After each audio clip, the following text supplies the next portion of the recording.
Welcome back to the Prince Armory Workshop. We've got a really fun build today, and if you're a leatherworker, you don't want to miss this one. I've been feeling like an upgrade to our leatherworking station was in order, so I set out to build an adjustable sit and stand leatherworking bench with a nice heavy granite slab set flush into the desktop. This might even be a world first. I'll show you how I did it in case you want to build one too. Keep watching until later in the video to learn about our next giveaway, where you can win the Warrior Armor Pattern Bundle and this starter pack of leather and tools from our friends at Weaver Leather Supply. This is the workbench that we've been using. I built this workbench, I don't even know how long ago, probably 17 years ago now. The desktop here is made with 3 layers of plywood with a cutaway on the top 2 layers to inset a slab, and I used 2x6s for the legs. I used some black enamel paint over the whole project, and this workbench has held up pretty well over the years, considering the abuse that was thrown at it. It was a great budget build when I first built it, but with how much of our work depends on leather tooling, honestly I probably should have upgraded years ago. At one point I did upgrade our slab to this 12x18 machinist block, and tooling on it's nice, but it's rather cumbersome sitting on top of the desk. I find myself missing the flat open surface, and we often end up having to push the slab out of the way to work on other tasks. Needless to say, this is not ideal for workflow. I built it this way with the slab offset to the right because I decided it would be nice to have one side of the table dedicated to tooling and the other side of the table for cutting and assembly. I also figured that having the slab closer to one of the legs would reduce bounce. Between Ashley and myself, we've put a lot of miles on it. It's been with us for every leather armor tutorial that we've done on the channel, which is basically 5 full suits at this point, plus tons of custom projects that don't make it to the channel. And looking ahead, we have a lot of advanced academy tutorials and big ticket custom projects starting next year. What projects? Well, here's a small hint. Dragon-themed armor requires a lot of tooling, so I feel like an upgrade is well in order so that we can have the most comfortable and efficient working experience going forward. Moving on, to build the desk, I'm going to not build the desk. Someday I would love to handcraft an elaborate custom workbench, but for now I'm going to save a lot of time and use a popular, affordable pre-built desk. I'll be using Flexispot's E7 Plus. Flexispot provided this desk to be used in the video. The E7 Plus is a 4-legged model, and since we'll be using this as a workbench, this will be very necessary for stability. It has a weight limit of 540 pounds, which is also necessary because of the slab and the extra top are going to add a lot of weight. This features a dual motor design with an adjustable height from 26 to 51.6 inches. Even though we have multiple crafting zones in the shop, Ashley and I share this work area a lot because this is where we have our filming station set up. One of the things we're both excited about is the adjustable height this desk will provide, so we can both adjust it to our preference while we're tooling. And even if I'm working solo, there are times I find where I like to raise or lower my working height to accommodate different tasks, or just switch things up to avoid fatigue. I decided to take this upgrade up one more notch, and I'll be using an 18 by 24 inch slab. Just don't expect a slab this size to come to your front door through your typical carrier though. This one had to be scheduled via delivery truck, and it arrives in a miniature crate. But I don't know of any leather tool suppliers that carry them at the moment, and that's likely due to shipping costs, but you can find them at some machine shops and related suppliers. But I also feel like these can be very great investments for any serious leather crafter. Let me know in the comments if this is something you would be interested in as a leather crafter. If you've never seen or practiced leatherworking before, you may even wonder why we need a hard surface. But it really comes down to tooling in our case. Many of the common leather products like jackets, upholstery, and even many wallets and belts may not be tooled at all, but for the more decorative and handmade creations, it's a pretty big defining component of higher-end goods and custom works. You have to use a certain type of leather that's prepared in a way that allows it to be shaped and tooled like vegetable tan leather. You can wet this leather, carve it, mold it, and stamp it, but you do need a dense surface to strike against. All you really need to get started is a small granite slab like this one that Weaver provides. This is how I got started, and I used one just like it for many years.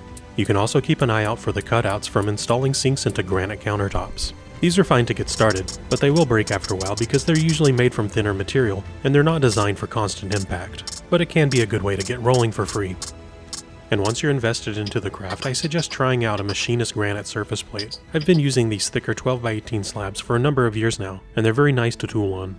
I would really like to see leather suppliers look to offering these because it's a very nice upgrade to your tooling experience.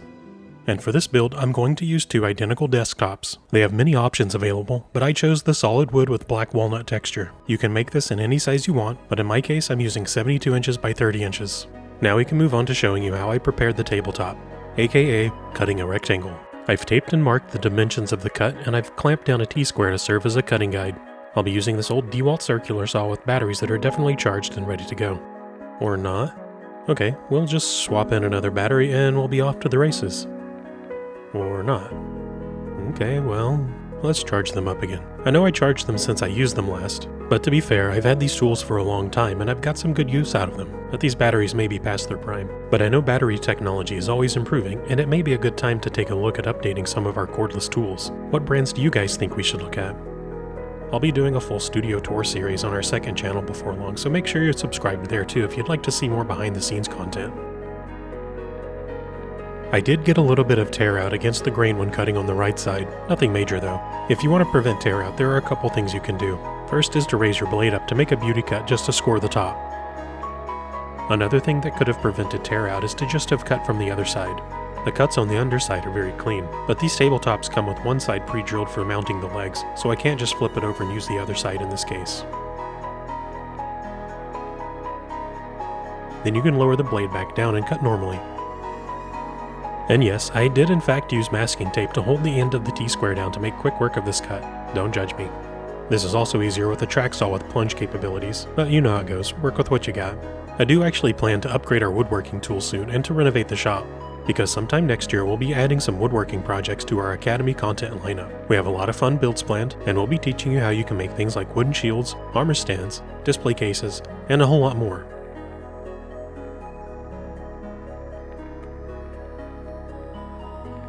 To finish the cut, I'll turn to my trusty Japanese saw. This guy comes in super handy all the time.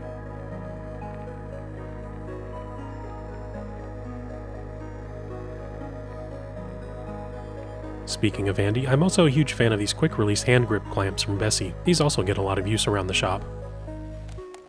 Next, I'll smooth the cuts a bit more and fine tune the fit with a little bit of elbow grease.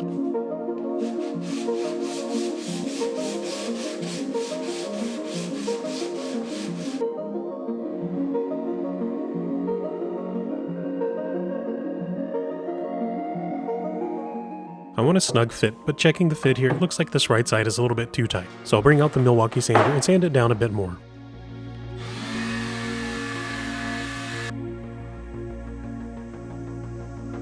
Now we have the second top fit, and I'll just push it down flush with the table. This will let me use the top of the slab as a reference. I want to make the top of the desk sit flush with the slab, so I'll be using some oak boards that I picked up from the local big box store to make some risers.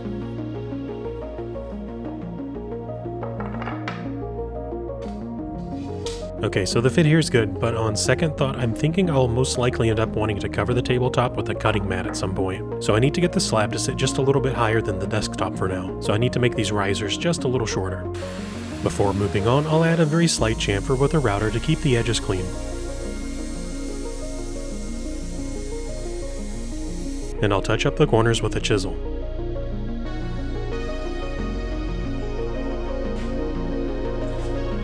I'll splash the edges with a bit of black paint just to hide the raw cut.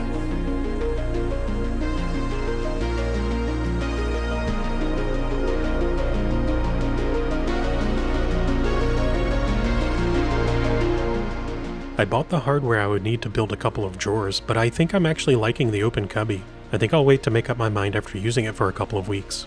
But when I'm ready to permanently attach the top, I'll use pocket screws and glue to attach the strips to the top first.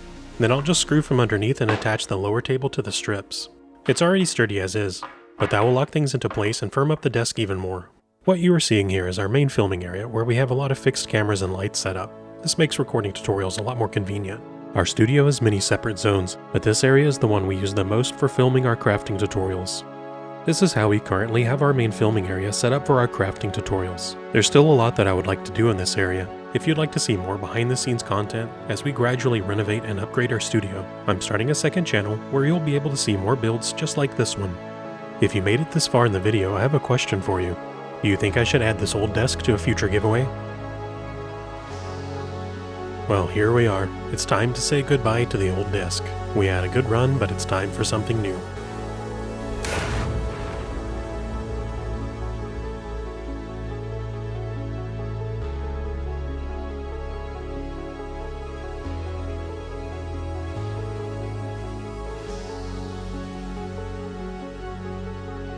let me tell you about the next giveaway we're doing. If you weren't aware, we do giveaways pretty much every month. It depends on how busy we are. Sometimes there can be a gap, and sometimes it can be weekly. And up next, we're collaborating with Weaver Leather Supply to give away a leather and armor crafting starter bundle. This will include all of the tools and leather supplies you see here, and from our end, we'll be adding a warrior helmet kit and a full set of digital patterns from the warrior armor bundle. This is our most beginner-friendly armor set, and you can build it yourself at home following the complete video tutorials. If you would like to enter to win, make sure you're subscribed to the channel, and leave a comment with the words Warrior Giveaway somewhere in the comment.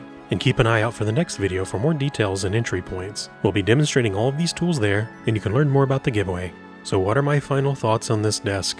I think it's amazing. It's rock solid. I'm already loving it, and I can't wait to resume our dragon armor projects. I know Ashley's already working on the Elven series with it, and from what I gather, she's liking it a lot. And I've never had the flexibility of having a sit and stand desk for tooling, and that's a pretty cool feature. And this is the largest granite slab that I've ever used too, so that's a nice plus as well. And I'm looking forward to filming our next tutorials, which again, there's a lot of really cool stuff coming, so I hope you guys keep an eye on that.